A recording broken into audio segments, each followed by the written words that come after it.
ನಮಸ್ಕಾರ ಸ್ನೇಹಿತರೆ, welcome to our tasty ಯಾತ್ರಾ ಕನ್ನಡ ಯೂಟ್ಯೂಬ್ ಚಾನಲ್. ಹಾಗೆ ಇವತ್ತಿನ ಹೊಸ ವಿಡಿಯೋಗೆ ನಿಮ್ಮೆಲ್ಲರಿಗೂ ಸುಸ್ವಾಗತ. ಸ್ನೇಹಿತರೆ, ರಾಜ್ಯದ ರೈತರಿಗೆ ಕೃಷಿ ಸಾಲ ಮನ್ನಾ ಆಗುತ್ತಾ? ಬರ ಪರಿಹಾರ ಘೋಷಣೆ ಆಗುತ್ತಾ? ರಾಜ್ಯದ ರೈತರು ಕೂಡಲೇ ಈ ಕೆಲಸ ಮಾಡಬೇಕು. Karnataka state CM DK Shivakumar big update ಇವತ್ತಿನ ವಿಡಿಯೋದಲ್ಲಿ ನೋಡೋಣ ಬನ್ನಿ ಸ್ನೇಹಿತರೆ. ಹೌದು, ನಮ್ಮ ಕರ್ನಾಟಕ ರಾಜ್ಯದ ರೈತ ಬಾಂಧವರಿಗೆ ಒಂದು ಗುಡ್ ನ್ಯೂಸನ್ನು ಕೊಟ್ಟಿದ್ದಾರೆ. ನಮ್ಮ ರಾಜ್ಯದ CM DK ಶಿವಕುಮಾರ್ ಅವರು ಒಂದು ಮಹತ್ವದ ಹೇಳಿಕೆಯನ್ನು ಕೊಟ್ಟಿದ್ದಾರೆ. ಈ ಬಾರಿ ರೈತರ ಕೃಷಿ ಸಾಲ ಮನ್ನಾ ಆಗುತ್ತಾ? ?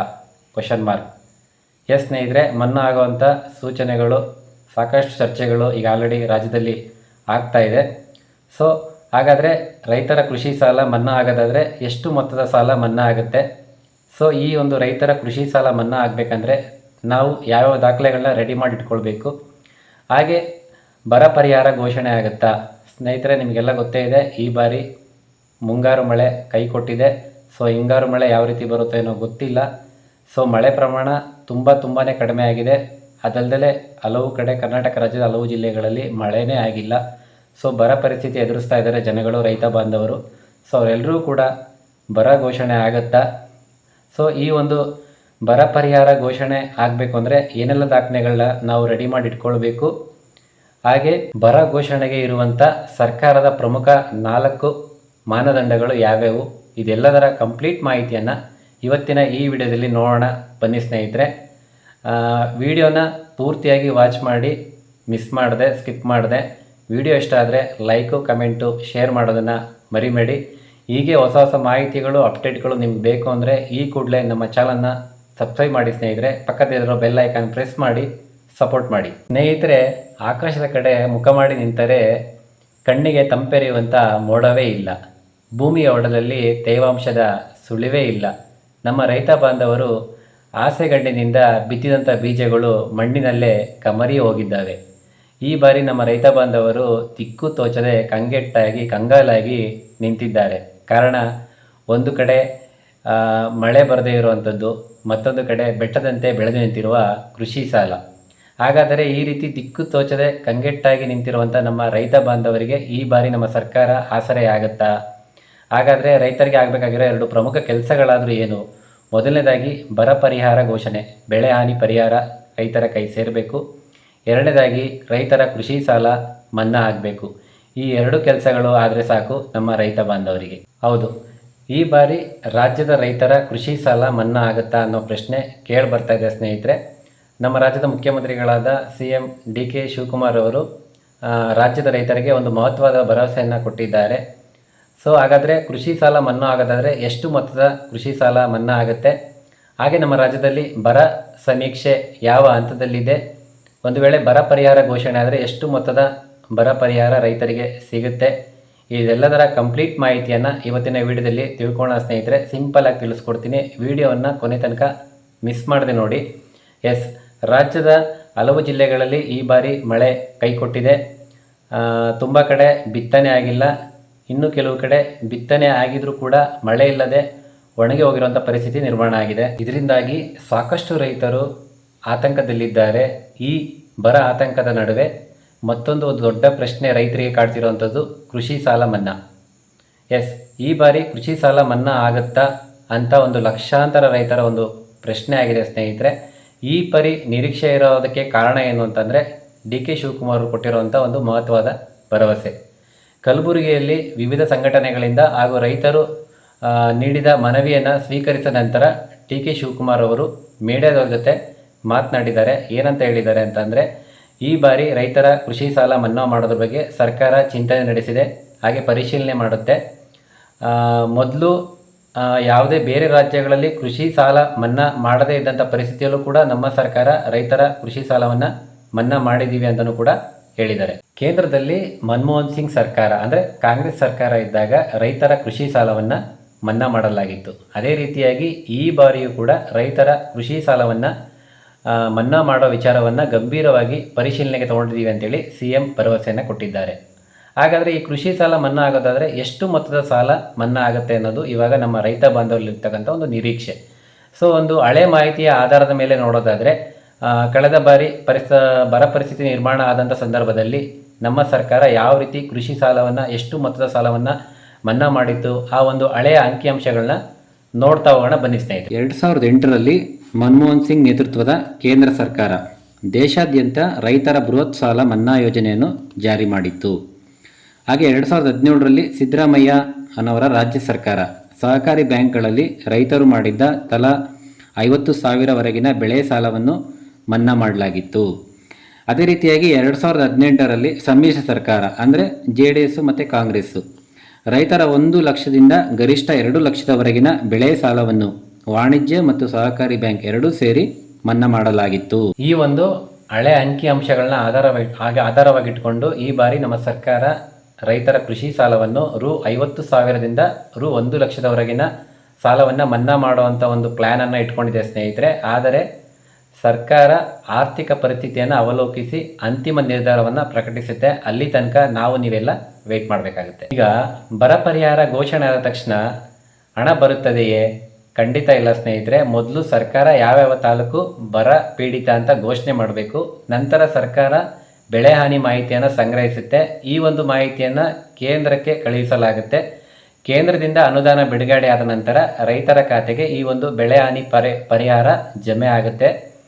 ಸೊ ಹಾಗಾದರೆ ನೀವು ಈ ಕೂಡಲೇ ಏನು ಕೆಲಸ ಮಾಡಬೇಕು ಅಂತಂದರೆ, ನಿಮ್ಮ ಜಮೀನಿನ ಫೋಟೋಗಳನ್ನ ತೆಗೆದಿಟ್ಕೊಳ್ಳಿ, ಹಾಗೆ ವಿಡಿಯೋಗಳನ್ನ ಮಾಡಿಟ್ಕೊಳ್ಳಿ, ಹಾಗೆ ನಿಮ್ಮ ಜಮೀನಿನ ದಾಖಲೆ ಪತ್ರ, ಪಾಣಿ, RTC, ಹಾಗೆ ನಿಮ್ಮ ಆಧಾರ್ ಕಾರ್ಡು, ಜೊತೆಗೆ ನಿಮ್ಮ ಬ್ಯಾಂಕ್ ಖಾತೆ ವಿವರಗಳನ್ನ ಇಟ್ಕೊಳ್ಳಿ. ಇನ್ನೊಂದು ಮುಖ್ಯವಾಗಿ ಸ್ನೇಹಿತರೆ, ಫ್ರೂಟ್ಸ್ ID ನೋಂದಣಿ ಸಂಖ್ಯೆ ಸರಿಯಾಗಿದೆಯಾ ಅಂತೇಳಿ ಚೆಕ್ ಮಾಡ್ಕೊಳ್ಳಿ. ಈ ಬೆಳೆ ಸಮೀಕ್ಷೆಗೆ ಅಂತ ಬಂದಂಥ ಅಧಿಕಾರಿಗಳಿಗೆ ನೀವು ಸರಿಯಾದ ದಾಖಲೆಗಳನ್ನ ಕೊಟ್ಟಿದ್ದೇ ಆದರೆ ನಿಮಗೆ ಆ ಬೆಳೆ ಹಾನಿ ಪರಿಹಾರ ಹಣ ಏನಿರುತ್ತೆ ಅದು ಜಮೆ ಆಗುತ್ತೆ ಸ್ನೇಹಿತರೆ, ಸಿಗುತ್ತೆ. ಇದ್ರ ಜೊತೆಗೆ ಬರ ಘೋಷಣೆ ಅಂತ ಬಂದಾಗ ನಮ್ಮ ಕರ್ನಾಟಕ ರಾಜ್ಯದ ರೈತರಿಗೆ ಒಂದು ಗುಡ್ ನ್ಯೂಸ್ ಇದೆ. ಏನಪ್ಪ ಅಂತ ಅಂದರೆ, ಬರ ಘೋಷಣೆ ಪ್ರಕ್ರಿಯೆ ಆಲ್ರೆಡಿ ನಮ್ಮ ರಾಜ್ಯದಲ್ಲಿ ಶುರುವಾಗಿದೆ. ಬರ ಸಮೀಕ್ಷೆ ಆಲ್ರೆಡಿ ನಡೀತಾ ಇದೆ. ರಾಜ್ಯದ ಮುಖ್ಯಮಂತ್ರಿಗಳು ಹಾಗೂ ಉಪಮುಖ್ಯಮಂತ್ರಿಗಳ ನಿರ್ದೇಶನದ ಮೇರೆಗೆ ಎಲ್ಲ ಜಿಲ್ಲಾಧಿಕಾರಿಗಳು ಹಾಗೂ ಜಿಲ್ಲಾ ಪಂಚಾಯತ್ ಕಾರ್ಯನಿರ್ವಹಣಾಧಿಕಾರಿಗಳು 1 ವಾರದೊಳಗೆ ಈ ಒಂದು ಬರ ಸಮೀಕ್ಷೆ ಪೂರ್ಣಗೊಳಿಸುವಂತೆ ಸರ್ಕಾರ ಸೂಚನೆಯನ್ನು ಕೊಟ್ಟಿದೆ.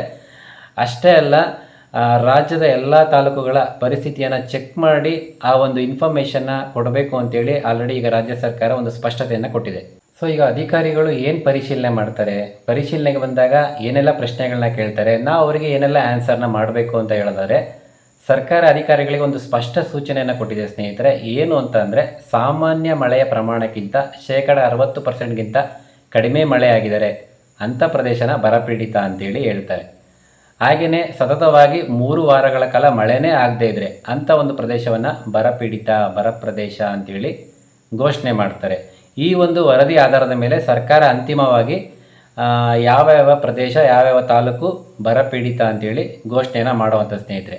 ಸದ್ಯಕ್ಕೆ ಈಗ ಇರುವಂಥ ಮಾಹಿತಿ ಪ್ರಕಾರ ಕರ್ನಾಟಕ ರಾಜ್ಯ ನೈಸರ್ಗಿಕ ವಿಪತ್ತು ಮೇಲ್ವಿಚಾರಣೆಯ ಕೇಂದ್ರದಲ್ಲಿ ಲಭ್ಯವಿರುವಂಥ ಮಾಹಿತಿಯ ಪ್ರಕಾರ ರಾಜ್ಯದ ಒಟ್ಟು 239 ತಾಲೂಕುಗಳಲ್ಲಿ 121 ತಾಲೂಕುಗಳು ಮಳೆ ಕೊರತೆ ವರ್ಗಕ್ಕೆ ಸೇರಿವೆ. ಅದರಲ್ಲಿ 11 ತಾಲೂಕುಗಳು ತೀವ್ರ ಮಳೆ ಕೊರತೆಯನ್ನು ಎದುರಿಸ್ತಾ ಇದೆ ಸ್ನೇಹಿತರೆ. ಸಾಕಷ್ಟು ಕೃಷಿ ಚಟುವಟಿಕೆಗಳು ಹಿನ್ನಡೆಯಾಗಿದ್ದು ಬರ ಘೋಷಣೆ ಆಗಬೇಕು, ಆ ಒಂದು ಬರ ಪರಿಹಾರದ ಹಣ ನಿಮಗೆ ಸಿಗಬೇಕು ಅಂತ ಅಂದರೆ ಒಂದಷ್ಟು ಸರ್ಕಾರದ ಮಾನದಂಡಗಳು ಇದ್ದಾವೆ ಸ್ನೇಹಿತರೆ. ಒಂದು ತಾಲೂಕನ್ನು ಅಥವಾ ಪ್ರದೇಶವನ್ನು ಬರಪೀಡಿತ ಅಂತ ಘೋಷಿಸಬೇಕು ಅಂತಂದರೆ ಸರ್ಕಾರ 4 ಪ್ರಮುಖ ಮಾನದಂಡಗಳನ್ನ ಪರಿಶೀಲನೆ ಮಾಡುತ್ತೆ. ಅದರಲ್ಲಿ ಕನಿಷ್ಠ 3 ಮಾನದಂಡಗಳನ್ನ ಪೂರೈಸಿದರೆ ಮಾತ್ರ ಅಂಥ ಪ್ರದೇಶವನ್ನು ಸರ್ಕಾರ ಅಧಿಕೃತವಾಗಿ ಬರಪೀಡಿತ ಪ್ರದೇಶ ಅಂತೇಳಿ ಅನೌನ್ಸ್ ಮಾಡುತ್ತೆ ಸ್ನೇಹಿತರೆ. ಹಾಗಾದರೆ ಆ 3 ಮಾನದಂಡಗಳು ಯಾವ್ಯಾವುದು ನೋಡ್ಕೊಂಬರೋಣ ಬನ್ನಿ. ಮೊದಲನೇದಾಗಿ ಮಳೆಯ ಪ್ರಮಾಣ. ಸಾಮಾನ್ಯ ಮಳೆಯ ಪ್ರಮಾಣಕ್ಕಿಂತ 60% ಕಡಿಮೆ ಮಳೆ ಆಗಿರಬೇಕು, ಅಂದರೆ 60% ಕಡಿಮೆ ಇರಬೇಕು. ಹಾಗೆ ಸತತ 3 ವಾರಗಳ ಕಾಲ ಮಳೆ ಆಗಿರಬಾರ್ದು. ಅಂಥ ಪ್ರದೇಶವನ್ನು ಬರಪೀಡಿತ ಅಂತೇಳಿ ಘೋಷಣೆ ಮಾಡ್ತಾರೆ. ಎರಡನೇದಾಗಿ ಕೃಷಿ ಪರಿಸ್ಥಿತಿ. ಸಾಮಾನ್ಯ ಕೃಷಿ ಪ್ರದೇಶದ 75% ಕಡಿಮೆ ಬಿತ್ತನೆ ಆಗಿರೋದು, ಜೊತೆಗೆ ಮಣ್ಣಿನ ತೇವಾಂಶದ ಕೊರತೆ. ಮೂರನೇದಾಗಿ ಜಲವಿಜ್ಞಾನ.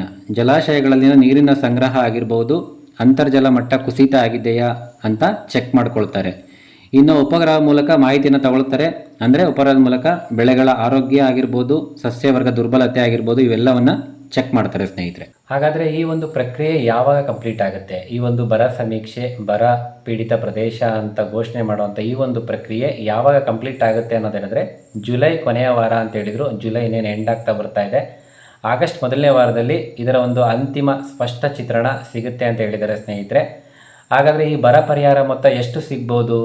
ಹಾಗೆ ನಾವು ಕಳೆದ 2023ರಲ್ಲಿ ತೀವ್ರ ಬರ ಉಂಟಾಗಿತ್ತು. ಆ ಸಮಯದಲ್ಲಿ ನಮ್ಮ ಕರ್ನಾಟಕ ಸರ್ಕಾರ ಯಾವ ರೀತಿ ಒಂದು ಬರ ಪರಿಹಾರ ಘೋಷಣೆ ಮಾಡಿತ್ತು ರೈತರಿಗೆ, ಆ ಒಂದು ಅಂಕಿಅಂಶಗಳನ್ನ ನೋಡ್ಕೊಂಬರೋಣ ಬನ್ನಿ. ಸರ್ಕಾರ ರೈತರಿಗೆ ಈ ರೀತಿ ಪರಿಹಾರ ನೀಡಿತ್ತು.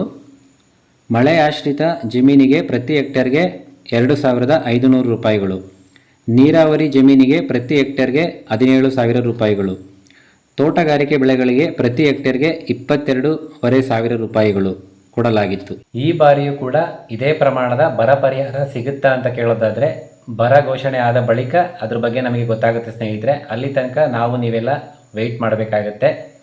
ಅದೇ ರೀತಿಯಾಗಿ ನಾನು ಹೇಳಿರುವಂಥದ್ದು ಇದು 2023ರ ಒಂದು ಕ್ಯಾಲ್ಕುಲೇಷನ್ನು ಅಷ್ಟೇ.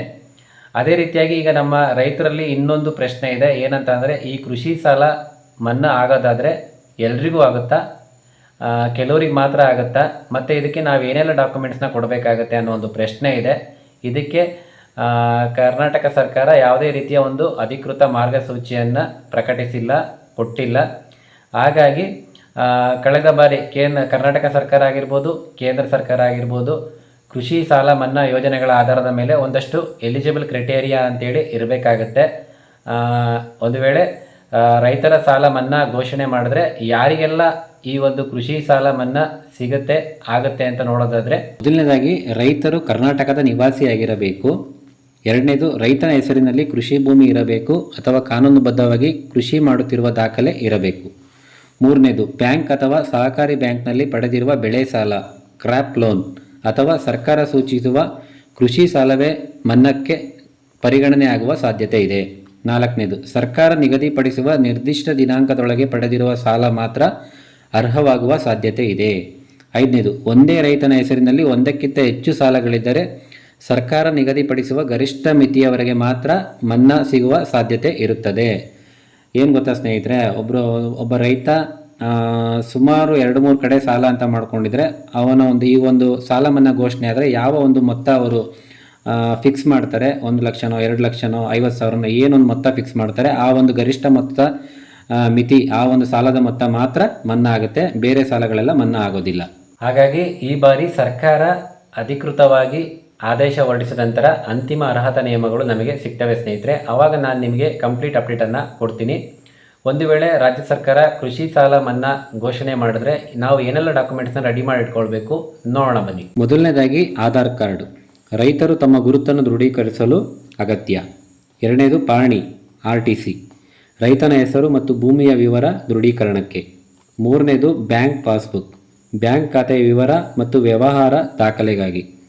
ನಾಲ್ಕನೇದು ಫ್ರೂಟ್ಸ್ ID ನೋಂದಣಿ, ಇದು ಮುಖ್ಯ ಸ್ನೇಹಿತರೆ, ರೈತ ನೋಂದಣಿ ಸಂಖ್ಯೆ ದೃಢೀಕರಣ ಅಗತ್ಯ. ಐದನೇದು ಆಧಾರ್ ಲಿಂಕ್ ಆಗಿರುವ ಮೊಬೈಲ್ ಸಂಖ್ಯೆ, OTP ಮತ್ತು ಸಂದೇಶವನ್ನು ಪಡೆಯಲು ಅಗತ್ಯ.